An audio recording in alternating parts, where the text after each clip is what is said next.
Good afternoon, Fantasy Bay. Welcome back to another season. It has been a long off season and I am so happy to be back with you, even though this year has been absolutely nuts. That being said, there have been a lot of changes, and no, I don't just mean my hair. I got a new studio, as you can see, and we're going to be doing things a little bit differently this year. During the off season, I was talking to one of my friends, Alexis, shout out, and she was saying, Mike, I really like your show, I just don't know all these players that you're talking about. And that got me to thinking, that's a good point. When I watch and listen to different fantasy football shows, they're talking to people like they already know all these players. That being said, if you don't know all these players, keeping up with people can be very difficult. You miss out on who the person's talking about. Like, for example, if somebody's like, oh, Zeke had a great week this week. I know that he's talking about Ezekiel Elliott, but a lot of people may not. And that's because they use the abbreviated name and not the actual name. On the other hand, there's just people that flew under the radar. If you don't watch football on a regular basis, you're not going to know who Michael Gallup is, even though Michael Gallup had a great year last year. So this year, we're going to be having a fantasy football training camp where we're going to be going over the major players on each team. Now, I could just talk to you about the major players on each team, but with the coronavirus going on and everybody being in the house, I feel like everybody wants to get out and see things. They want to travel and no one can do anything. But I can help you out with that. We have Google Earth Studios now, and I'm going to be basically taking you on a tour around the United States to each stadium. And you know, for the people that want to get international, I'll throw in a little Earth spin. So let's start off this training camp by talking about the NFL as a whole. The NFL is made up of two conferences, the AFC and the NFC, the American Football Conference and the National Football Conference. Now, each one of these conferences has 4 divisions, North, South, East, and West. Today, we are going to be going over the NFC North. So let's get these other ones out of here. We don't need to talk about any of those. And we're going to be doing a deep dive and going through all the teams and the major players. Now, do you know all the teams in the NFC North? Let me give you a hint. The hats are behind me. Can you guess? Still having some trouble? All right, I'll let you know. So we have the Green Bay Packers, the Minnesota Vikings, the Detroit Lions, and the Chicago Bears. The Bears. The Bears, the Bears, the Bears, the Bears. Shut up. And we're going to be going over each one of those. But like I said earlier, we're going to be taking a tour around the United States, checking out the different stadiums. And to help me with that, I have my new helper of the show, Jeffrey. Come on out, Jeffrey. What's up, man? Jeffrey, say hello to the people. Good afternoon, Fantasy Bay. He is going to be my assistant throughout the show this year, and he is going to be taking you on this wonderful journey. We're going to start with a global view, taking you on a trip around the world, and then we're going to zoom in on the United States and get started. All right, I'll see you on the other side. Peace. Wow, that is a beautiful view of the Earth from outer space. All right, Jeffrey, let's begin your spin, and let's go through a couple day cycles so we can see the Earth at day and night. Yes, sir. Look at all those lights. It's crazy. You can see that from outer space. All right, and now we are approaching the United States. Slow on down. Perfect. Good job, Jeffrey. Thanks, sir. All right, like I discussed earlier, we're going to be talking about the NFC North today, and those teams are the Green Bay Packers, the Minnesota Vikings, the Detroit Lions, and the Chicago Bears. All right. Trivia question number 2. Who has won this division the most in the last 10 years? I'll wait. If you guessed the Green Bay Packers, you would be correct. Excellent. They've won the division 6 times in the last decade. Following at a distant second, we have the Bears and the Vikings, both with 2 division wins. And unfortunately, the Detroit Lions have not won the division in over a decade. Man, that is unfortunate.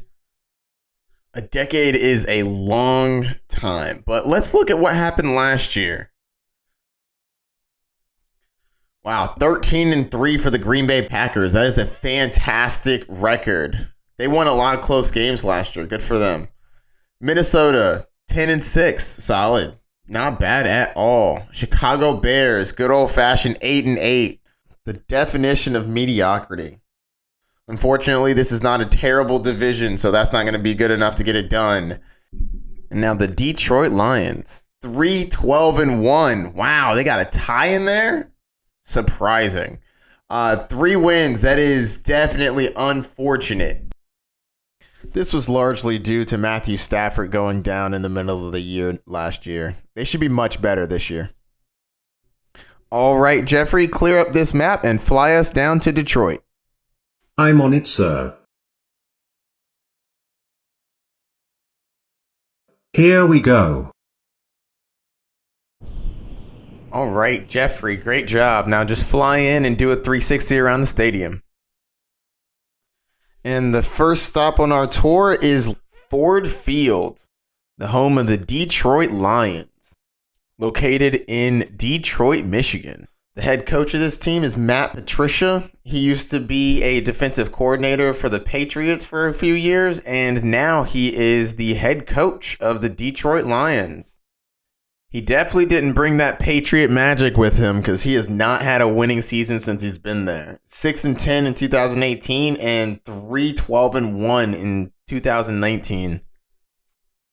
They also went 0-6 in their divisional matchups, meaning they lost every game against a divisional opponent. That's unfortunate. They traded one of the best cornerbacks in the league, Darius Slay, to the Philadelphia Eagles and drafted Jeff Okudah with the 3rd overall pick in the 2020 draft. They also lost 2 of their offensive linemen and drafted 2 offensive linemen to replace them. But more importantly, they drafted DeAndre Swift in the 2nd round. He is a dynamic running back and will be fighting for the starting position against Kerryon Johnson, who has been fighting injuries recently. I'll get into more of that later. They also added Geronimo Allison, and then Geronimo Allison opted out, so they're not going to get to use him this year, unfortunately. All right, Jeffrey, let's start off with the quarterback position. Matthew Stafford. Unfortunately, Matthew Stafford's season was cut short due to an injury to his back. He had a fractured tailbone. Man, that sounds painful. Before that, he was on fire. Now, I know that these ranks and the numbers don't look very high, but if he kept this pace and played 16 games, he would have had almost 5,000 yards, which would have been 2nd in the league, and 38 touchdowns, which would have been 1st. He was on fire last year prior to his injury. I was extremely disappointed that he got injured last year, but I'm very pleased to say he will be starting the season healthy. Thank goodness. Also, for everybody out there that has been listening to me talk about how bad the Detroit Lions are, don't get me wrong. The Detroit Lions have not been playing well. They don't have a great record. They're not winning games, but that doesn't mean that there's no fantasy value from these teams. Matthew Stafford will have fantasy value. Kenny Golladay will have fantasy value. Marvin Jones will have fantasy value. Maybe one of the running backs, but we'll see and get to that later. All right, let's get to the pros and cons. Let's start with the pros because we've already gone over a 16-game pace. Next, not injury prone. Matthew Stafford is not injury prone. I know he missed 8 games last year, but I would actually call him more of an Iron Man. He has played 16 games the last 8 seasons, excluding last year. That's incredible. He's played through fractures, dislocations, torn ligaments. He normally comes out and plays, and he plays hard. All right, let's move to deep ball. So Matthew Stafford is not known for him airing out the ball, but last year he was slinging it. He was first in ADOT. For those who don't know, ADOT stands for average depth of target with 11.44. That is very solid. And he was second in yards per attempt. He was really throwing it downfield. That's not what he normally does, but he definitely has that ability. Smart quarterbacks play to the strength of their receivers. He has 2 large wide receivers that both can stretch the field. Marvin Jones Jr. and Kenny Golladay. Kenny Golladay 6'4" and Marvin Jones is 6'2". Most cornerbacks aren't going to be able to cover them very well downfield. They're going to dominate. And that is a perfect segue to the next pro. Good receivers. He has Marvin Jones Jr. and Kenny Golladay. Kenny Golladay finished as the 9th best wide receiver last year, and Marvin Jones Jr. finished as the 28th wide receiver in 13 games. That's not bad, especially considering that Matthew Stafford only played 8 games, and those backups were not good.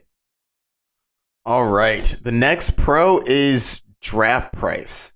You don't have to pay a lot to get Matthew Stafford. He's going in the 10th round.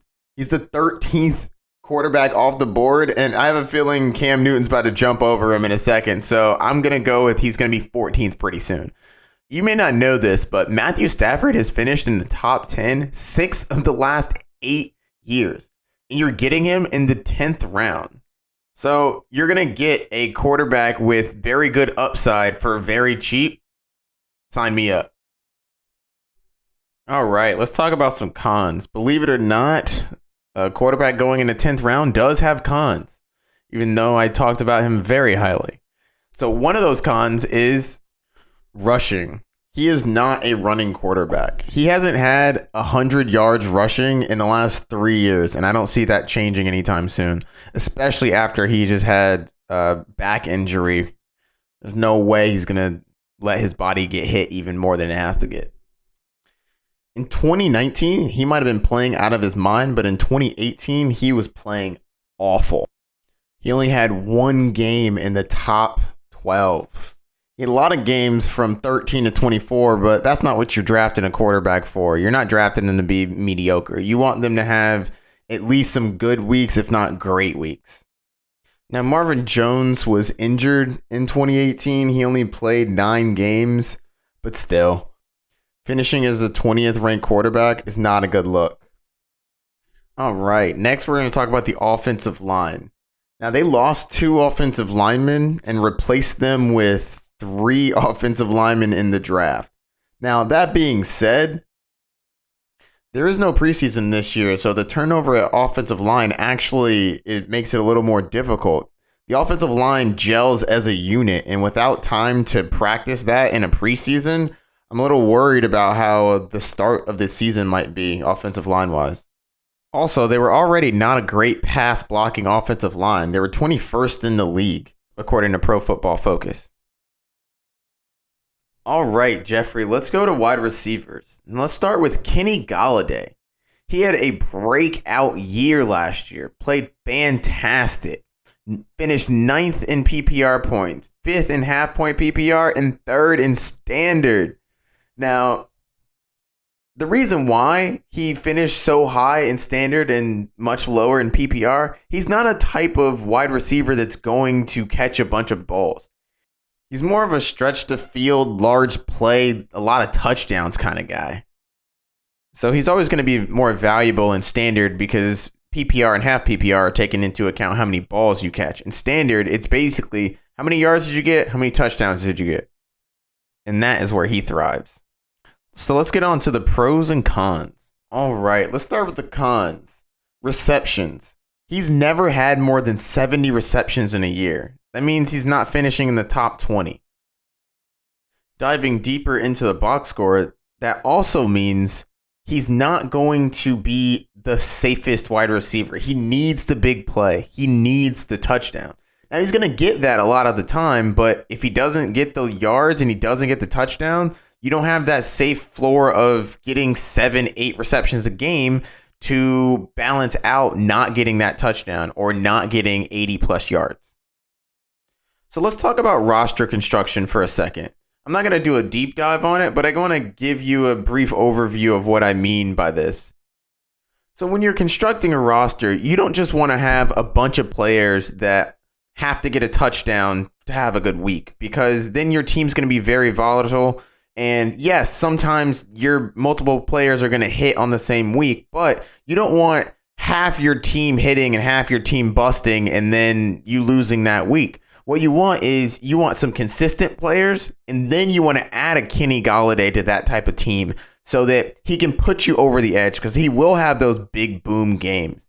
But when he doesn't get a touchdown and he only has like 70 yards, he's getting you 7 points, and that's solid, but that's not going to win you your week. So you need other receivers that are going to give you that solid floor. All right, let's move on to the next con, shared targets. So Kenny Golladay is not the clear-cut number one for his team. Yes, he's going to score the most fantasy points, but in regards to target share, he's only going to get slightly more than Marvin Jones. Kenny Golladay, 21.2%. Marvin Jones, 20.7%. Danny Amendola snuck in with 18.7%. I'm not advising you to draft Danny Amendola. I'm just letting you know Matthew Stafford shares the ball around, but Kenny is definitely going to be getting the most valuable targets, so I wouldn't be too concerned about that. He had 6 games in the top 12. That's the second most in the league. Now, he did have 5 bust games and 2 more that were outside the top 24, so 9 games on the top 24, 7 games outside the top 24. Little bit of boom or bust, but he's still a beast. All right, let's move over to the pros. End zone / red zone. Kenny Golladay is used a lot in the red zone and the end zone. If you don't know what these are, the end zone is basically where you score a touchdown, and the red zone is 20 yards before you get there. Those are the most valuable targets that you can get. Anytime you can get close enough to score a touchdown or get the opportunity to have the ball in your hand near the end zone, those are more valuable targets because touchdowns are king. They're 6 points in comparison to a reception being 1 point, half a point, or nothing, and yards being 1 point every 10 yards. Last year, Kenny Golladay finished 7th in red zone targets, 1st in red zone touchdowns, 2nd in end zone targets, and 5th in end zone touchdowns. One thing that really helps him in this aspect is he's fantastic in contested catches. He was 1st in contested catches in the last 2 years, according to Pro Football Focus. All right, next, touchdown machine. Kenny Golladay had 11 touchdowns last year. That's 1st in the league. Now, that's a huge jump from his previous 2 years at 5 and 3. But I definitely see him being able to have double-digit touchdowns again. All right, next, let's talk about the big play. Kenny Golladay is 2nd in points per touch in all formats. That's fantastic. That's because he gets the ball down the field. He doesn't get a lot of receptions, but he gets a lot of yards. Back-to-back 1,000-yard seasons. And last year, he almost had 1,200 yards, and that was with 2 terrible backup quarterbacks for half the year. While we're talking about deep passes, he was 1st in deep targets, deep receptions, and 2nd in deep passing yards. This is anything more than 20 yards down the field. Oh, yeah, and he had 5 receiving touchdowns that were deep passes as well. That was 2nd in the league. So if you play in a league that has bonuses for 100-yard games or receiving touchdowns of 40 or more yards, he might be your guy. He had 5 games with 100-plus yards. That was 4th in the league.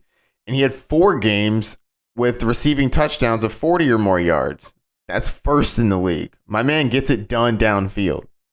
And like I said earlier, he's a big man, so he's hard to bring down. So when he's going full speed, he breaks a lot of tackles. All right, Jeffrey, let's move to Marvin Jones Jr. Marvin Jones only played 13 games last year and finished in the top 30. That's pretty solid. 90 targets is pretty decent for that amount of games, and he's a lot like Kenny Golladay in regards of he doesn't have the high reception totals. He's going to get low receptions kind of the same way Kenny Golladay is going to get low receptions.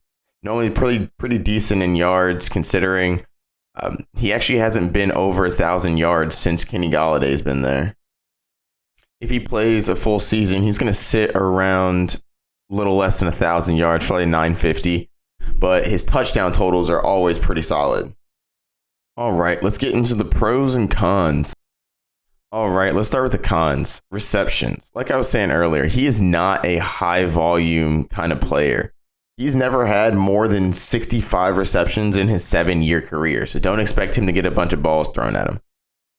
Kenny Golladay had 4 straight seasons without getting injured.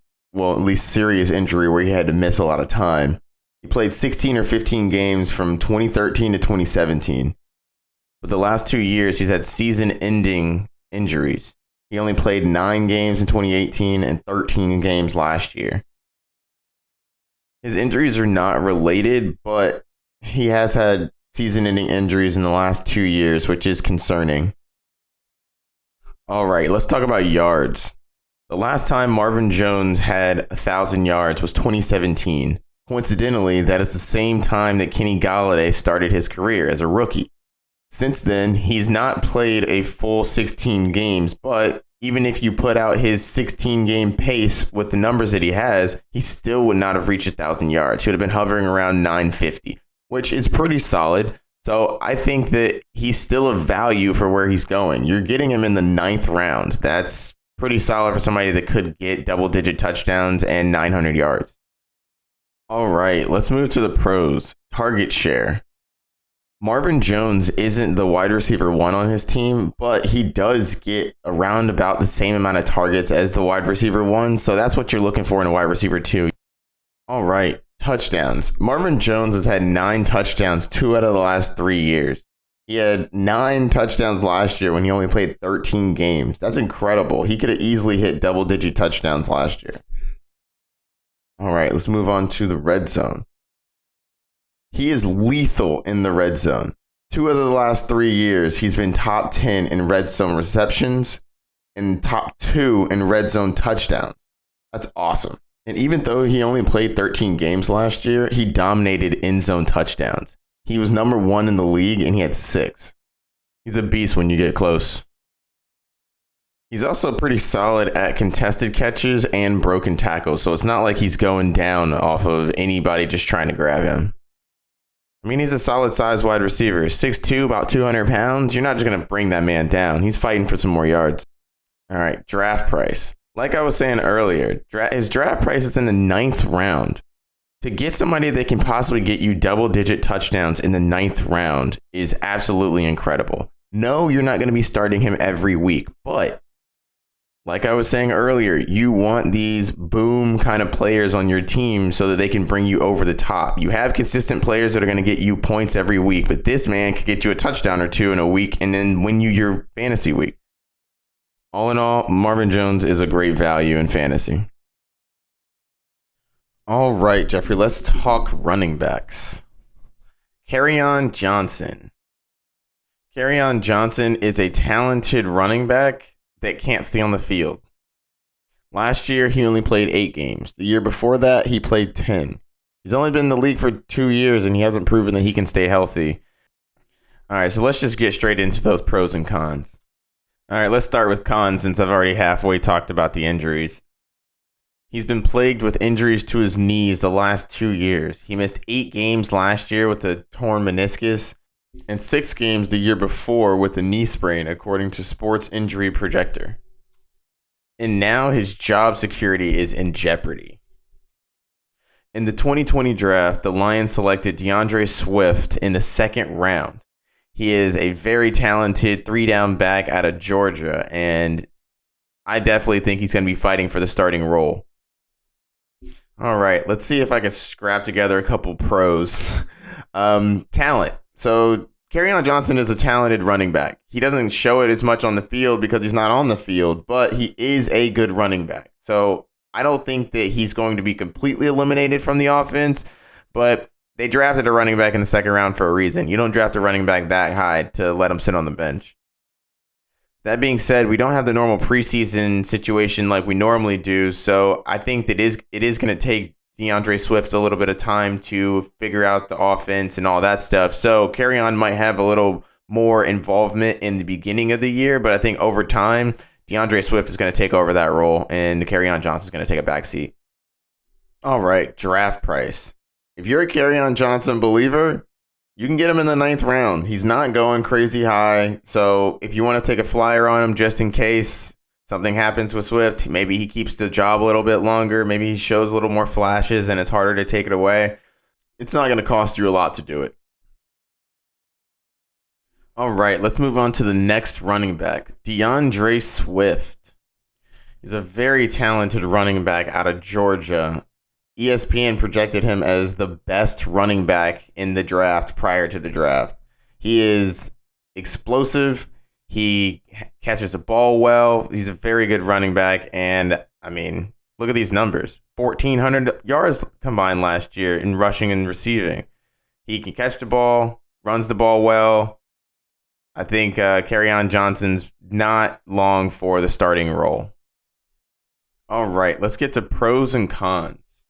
All right, I think I'm going to start with cons. Timeshare. So as of right now, Kerryon Johnson is the presumed starter, but like I said earlier, I don't think that that's going to last very long.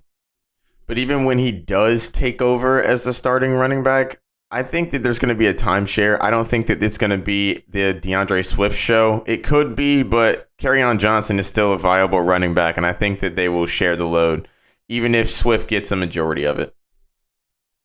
All right, let's talk about draft price. Right now, he's going towards the end of the 5th round. So if you want him, you're going to have to pay up for him. He's going around people like Raheem Mostert, Kareem Hunt, Cam Akers, Ronald Jones. So that's about the range I kind of expect him to be in. All right, let's get to the pros. So like I said earlier, he's a 3-down back, which basically means he can catch the ball out of the backfield. He was drafted in the 2nd round, and not just in the 2nd round. It was a 3rd pick in the 2nd round, which means they drafted him to use him. So I wouldn't be too worried that he's not going to be getting on the field. You don't draft a running back that high and not use them. He also has breakaway speed, which is extremely useful for a running back.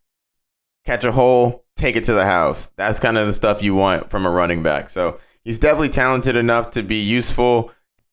How useful depends on how well he knows the playbook, whether or not he can pass block. You got to protect Matthew Stafford, especially after he got injured last year. So if he's whiffing on a bunch of pass blocking, I don't know if he's going to stay on the field. You definitely can't get Matthew Stafford hurt again. All right, Jeffrey, let's move on to the tight end position. So the starting tight end for the Detroit Lions is TJ Hockenson. He was a rookie last year, and he did not play very well. He had a blow-up game at the very beginning of the season, but other than that, he was pretty much irrelevant. He played 12 games, but really didn't do too much with it, as you can see here. Let's skip right over to the pros and cons. He only had double-digit fantasy points in 2 games, and one he barely got over. He had 10.2. But the rest, he really destroyed your team. He had 8 games with 5 or less points. That's absolutely awful.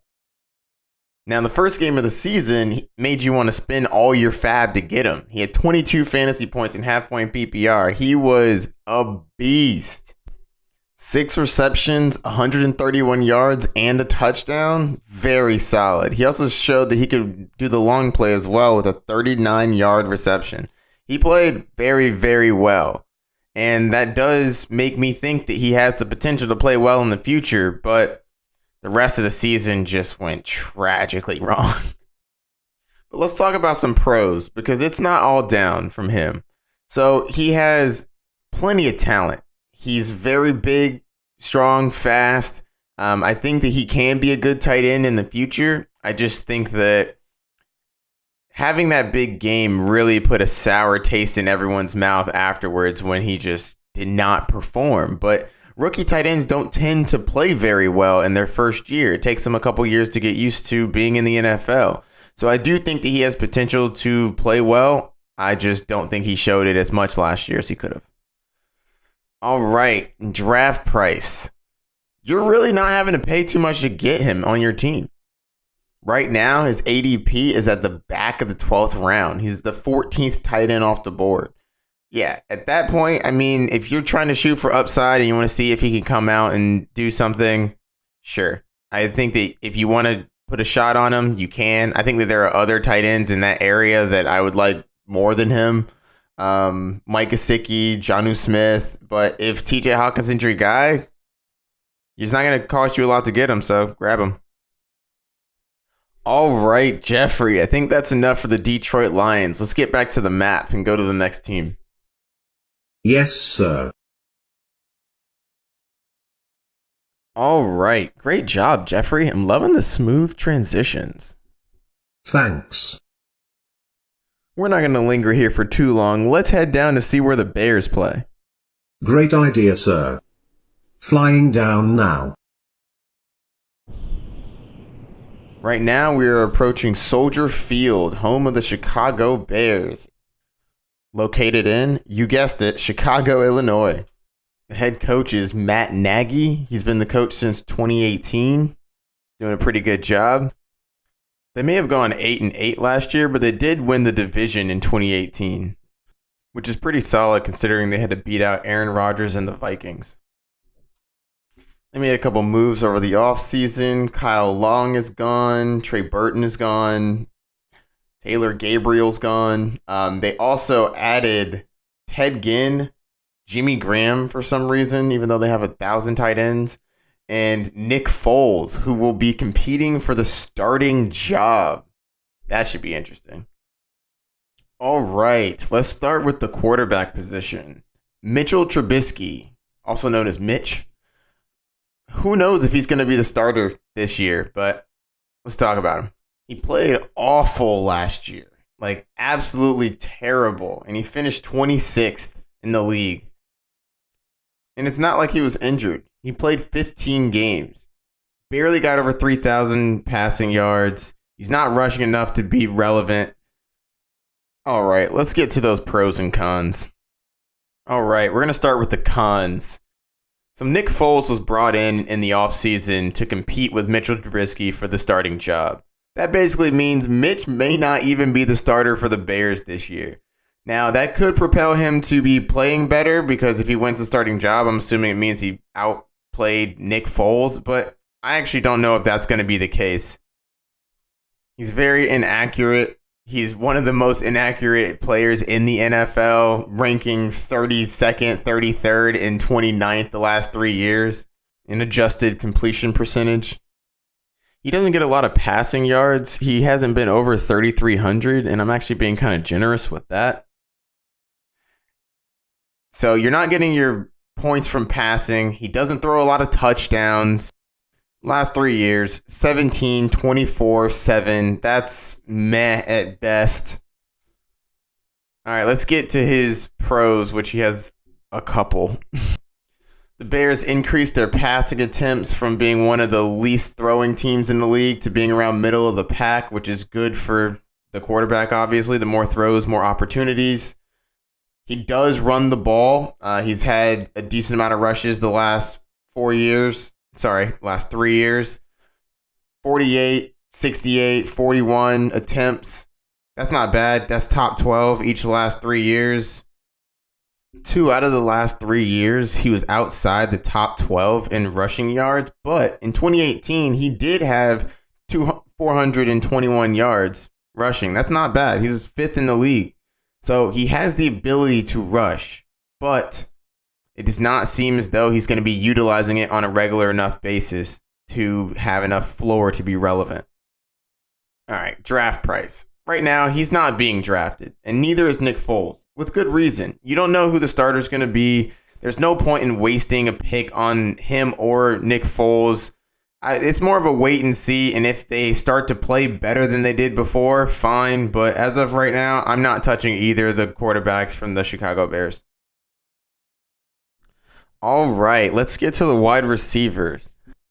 Allen Robinson finished in the top 10 in both PPR and half PPR, 7th in PPR, 10th in half point, and 12th in standard. That makes sense because he gets a lot of targets, which means he gets a lot of receptions. The more receptions you get, the higher you're going to be in a PPR league.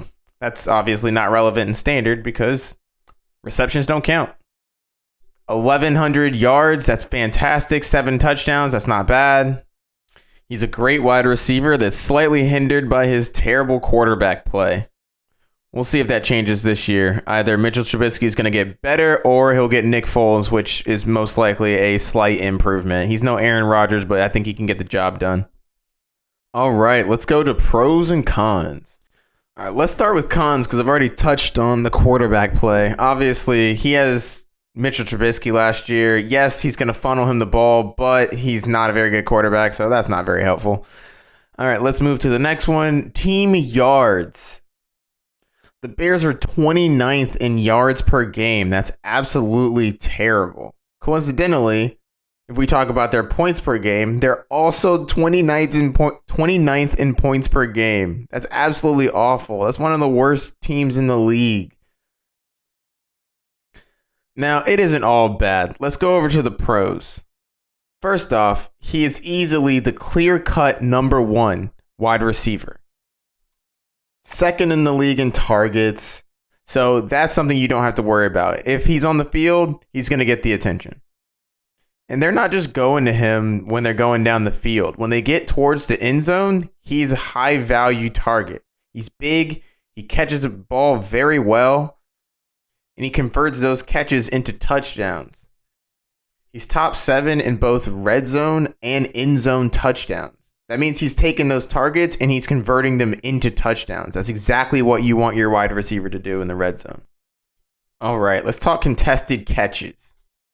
So for those of you who don't know, a contested catch is basically when a receiver and a defender both go up for a ball. According to Pro Football Focus, Allen Robinson has the 3rd most contested catches in the last 2 years. That's absolutely incredible. And I think that has something to do with his hands. He has some of the best hands in the league. That man does not drop balls. It's incredible. Deep passes. They are not afraid to throw the ball deep to him. He had the 3rd most deep targets in the NFL. They weren't all accurate, obviously, because they came from Mitchell Trubisky, but still. Out of the 14 catchable balls they threw him down the field, he caught all 14 of them. This goes back to the great hands that I was just talking about. If you get it to him, he's going to catch it. All right, I think that's enough about Allen Robinson. Before I get into the running back position, I do want to mention Anthony Miller. Anthony Miller is a very talented wide receiver, and I do think that he is somebody we should keep an eye out on. I don't think I'm going to be drafting him this year unless it's in the later rounds, but I do think that he is somebody you should keep an eye out on because he could break out. Oh, I just checked. He's actually going in the 12th round. That being said, I find it hard to believe that Mitchell Trubisky can have 2 viable wide receivers on a weekly basis, so that does worry me. If Anthony Miller does break out, I wonder if it's going to be at the cost of Allen Robinson production. Allen Robinson is a target hawk, but if those targets decrease too much, that could be a problem. All right, let's talk about running backs. David Montgomery. He definitely did not have the year that you would have expected him to have last year. As a low-end running back, too. It was not impressive. And it wasn't due to the fact that he didn't get the work. 242 attempts. That's not bad. That's 13th in the league. Less than 900 yards rushing. That's not good. That's 3.67 yards per carry. That is absolutely awful. He also only had 6 touchdowns, which didn't counterbalance the lack of receiving or the lack of rushing that he had. Actually, let's talk about that receiving. He only had 25 receptions last year. Yes, I know he's on the same team as Tarik Cohen, But when your main back is supposed to be a 3-down back coming out of college and you don't utilize him in the passing game, that was really strange. I personally think that he's going to be more involved this year in the passing game because he really couldn't be much less involved. All right, let's start talking pros and cons. And we're going to start with the cons because I've already touched on a little bit of this.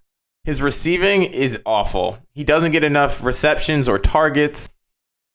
This could change in this coming year, but as of right now, he's not getting enough targets to be relevant in the passing game. All right. Yards per attempt. Now, for somebody that gets 200 plus yards, it's outrageous that he only has 3.67 yards per carry. He's one of the worst in the league in that aspect. Somewhere around Le'Veon Bell, which we'll definitely be getting into that in another episode. All right. Consistency. This is something he really struggled with. He had 2 games in the top 12. Other than that, it was pretty awful. He had 7 games outside the top 39 running backs. That is absolutely ridiculous. In 8 games last year, he scored less than 7 points. Considering where you drafted him, that is absolutely awful. It's not like he was fighting for touches or anything. He was getting the touches. He just wasn't doing anything with them. All right, it's not all bad for David Montgomery. Let's talk about some of the pros. Bell cow. He's clearly the bell cow on his team. And for those of you who don't know, when I refer to bell cow, I'm talking about a player that has a vast majority of the running back carries for that team. And not only is he running the ball more than everyone else on his team, he's also scoring all of the rushing touchdowns. Literally 100% of the rushing touchdowns from the Bears last year came from David Montgomery, which is fantastic. That's number 1 in the league. All right, next, goal line. When they get in close, they run it with David Montgomery. He had 18 attempts inside the 5-yard line. That's 3rd in the league. That's incredible. What you want is your running back to have opportunities to score touchdowns. And when you're on the 5-yard line, you want that team giving your running back the ball so you can get a touchdown. Because like I said before, touchdowns are king. All right, the next pro is elusive. Last year, he avoided 47 tackles. That's the 8th most in the league. Very solid. That means he has some wiggle to him. He can get around the tackles. He's not going down on first contact. That's very good. All right, next is draft price. You don't have to pay a lot to get David Montgomery, but you're giving up a 4th-round pick. Last year, he was in the middle of the 3rd. This year, he's at the end of the 4th as of right now. For a running back that's going to get his kind of workload, that's actually pretty solid. He's going around people like Devin Singletary, Raheem Mostert, Kareem Hunt, Mark Ingram, Jonathan Taylor. So I definitely think he fits in that aspect. He's going to be one of the last players you can get that's going to be getting 200 plus touches in a year. Getting a bell cow in the 4th round isn't too bad. All right, the next running back we're going to discuss is Tarik Cohen. He's more of a gadget player. He's like a hybrid between a running back and a wide receiver. His main role is to catch the ball out of the backfield. Last year, he had 79 receptions out of the backfield. That is very solid. 4th in the league. He also had 3 receiving touchdowns. That's 8th. Now, that being said, it's hard to know when that value is going to come. You don't know when you're going to get a week from Tarik Cohen where he's just going to blow up and get you 80 yards and a touchdown. It's hard to predict. Let's get straight into the pros and cons. We're going to start with cons. Rushing attempts. He's literally never had 100 rushing attempts in a year. That's pretty bad for a running back. It's kind of like what they do. Now we're going to go to rushing touchdowns. Last year, he had none. Before that, 3 and 2. Those are pedestrian numbers. And last but not least, it's the consistency that we were discussing earlier.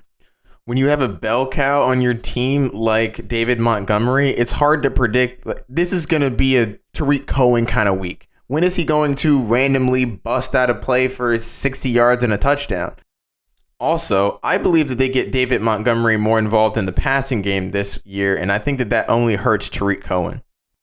And when you're drafting a running back 2, you want that running back 2 to possibly have an upside of, if the starter goes down, he will be the main guy.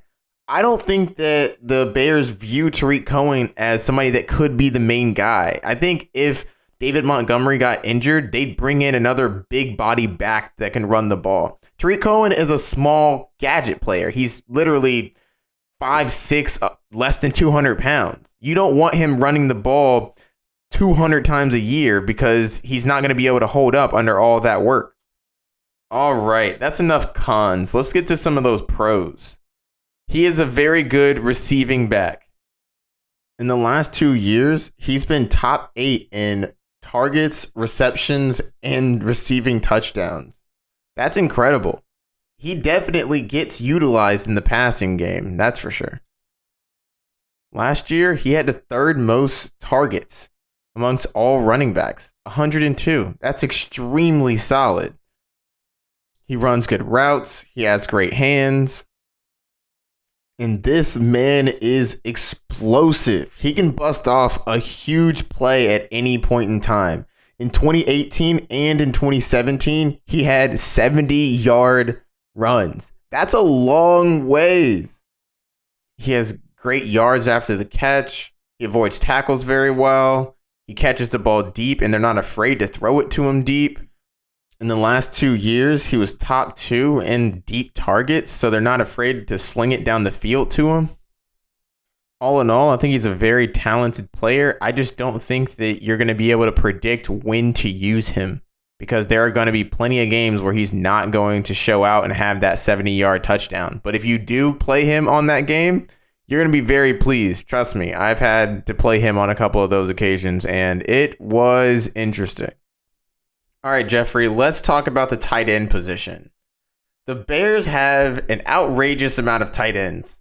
They have 7 tight ends on the roster at the moment. That's kind of ridiculous. And they just paid Jimmy Graham $16 million 2-year deal to come to the Bears and possibly fall into the end zone a couple times.